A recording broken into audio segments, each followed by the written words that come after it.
दिव्या भारती की मौत का रहस्य आज भी लोगों के मन में कई सवाल खड़े करता है। क्या यह एक हादसा था या इसके पीछे कुछ और सच्चाई छिपी हुई है? इस वीडियो में हम जानेंगे उस बालकनी की असली कहानी जहां से गिरकर उनकी मृत्यु हो गई और जिसे जानकर आप हैरान रह जाएंगे। दोस्तों, दिव्या भारती का जन्म 25 फरवरी 1974 को मुंबई में हुआ था। दिव्या के पिता उस समय छोटा मोटा काम किया करते थे और दिव्या की मां घर संभालती थी। यह बचपन से ही बहुत सुंदर थी। जब दिव्या को स्कूल भेजा गया तो उन्हें पढ़ाई में बिल्कुल भी मन नहीं लग रहा था, क्योंकि उन्हें एक्टिंग और डांसिंग का बहुत शौक था। आखिरकार उन्होंने 9वीं कक्षा में ही अपनी पढ़ाई लिखाई छोड़ दी। यह बचपन से ही बहुत चुलबुली और तेज दिमाग की थी। दिव्या भारती बचपन से ही फिल्मी दुनिया में अपना नाम बनाना चाहती थी। इसके लिए उन्होंने सब कुछ छोड़ छाड़ कर मॉडलिंग में अपना कदम रखा। खूबसूरत होने की वजह से सब इन्हें देखा करते थे और हर चीज में यह सबसे आगे भी हो जाती थी। इसके बाद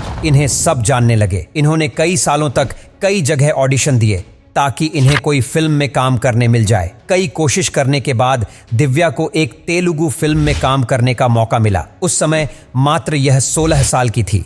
यह एक तेलुगु फिल्म थी जिसमें उन्होंने काम किया था, पर इससे उन्हें कुछ ज्यादा कामयाबी नहीं मिल सकी। दिव्या इस मूवी से बिल्कुल भी खुश नहीं थी।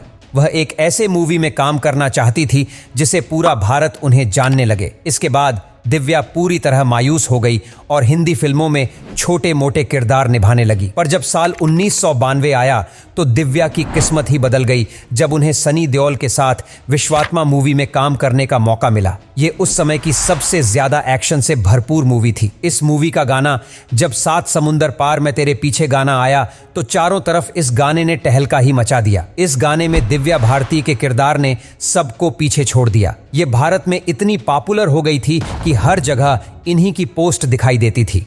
दिव्या उसी दिन से रातों रात स्टार बन गई थी। ऑर्केस्ट्रा से लेकर शादी ब्याह में हर जगह दिव्या के गाने बजते थे। उस समय दिव्या के टक्कर में कोई भी एक्ट्रेस नहीं थी। इसके बाद दिव्या को धराधर मूवी में काम करने के ऑफर आने लगे। इन्होंने लगातार 10 सुपरहिट फिल्मों में काम किया, जिसमें जीत से लेकर शोले, शबनम शामिल थी। शाहरुख से लेकर गोविंद भी दिव्या के फैन बन चुके थे। इतनी कम उम्र में दिव्या ने हद से ज्यादा चीज अचीव कर ली थी। दिव्या अब 18 साल की हो चुकी थी। तभी इन्हें फिल्म प्रोड्यूसर साजिद नाडियाडवाला से प्यार हो गया था। ये दोनों फिल्मी सेट पर घंटे तक साथ बिताते थे और बातें करते थे। इन दोनों की प्यार की खबर चारों तरफ फैल गई थी। दिव्या भारती साजिद के करीब इतना आ चुकी थी कि दोनों आपस में शादी करना चाहते थे, पर दिव्या साजिद से उम्र में काफी छोटी थी।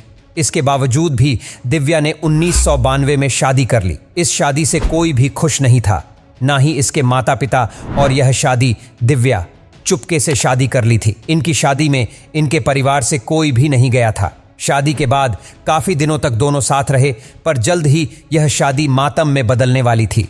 दिव्या भारती अपने माँ बाप से दूर इसी तुलसी अपार्टमेंट में रहती थी जिसे उन्होंने खरीदा था। 5 नवंबर की रात को दिव्या भारती और उनकी 2 दोस्त आपस में बैठकर बातें कर रही थीं और ड्रिंक पार्टी चल रही थी। किचन में खड़ी होकर काम वाली इन सब के लिए खाना बना रही थी, जो दिव्या को बचपन से ही जानती थी। दिव्या भारती उस दिन कुछ ज्यादा ही नशे में थी। दिव्या भारती बात करते करते अपने किचन रूम के खिड़की पर जाकर बैठ गई, जहां पर कोई भी जाली या लोहा नहीं लगा हुआ था।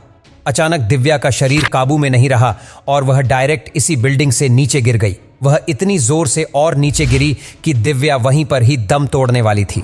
उसके तुरंत बाद दिव्या का अस्पताल ले जाया गया, पर अस्पताल में जाते ही डॉक्टर ने बताया कि दिव्या अब इस दुनिया में नहीं रही। यह खबर सुनकर सबका दिल अब टूट चुका था कि दिव्या अब इस दुनिया में नहीं रही। दिव्या के माँ बाप को आज भी यकीन नहीं होता है कि उनकी बेटी अब इस दुनिया में नहीं है। उस समय दिव्या मात्र 19 साल की थी।